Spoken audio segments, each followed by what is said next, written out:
কেউ যে কারোর এইভাবে সর্বনাশ করতে পারে আমি কিন্তু ভাবতেও পারিনি।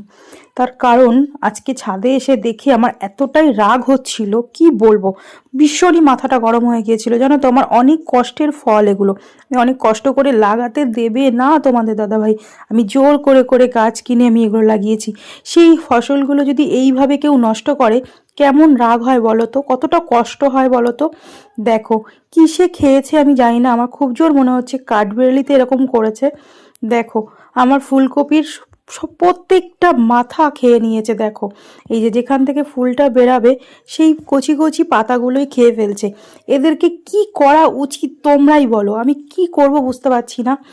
তো এই যে দেখো এই গাছটা এখনো খাইনি, এটাকে যদি সরিয়ে না রাখি খেয়ে নেবে।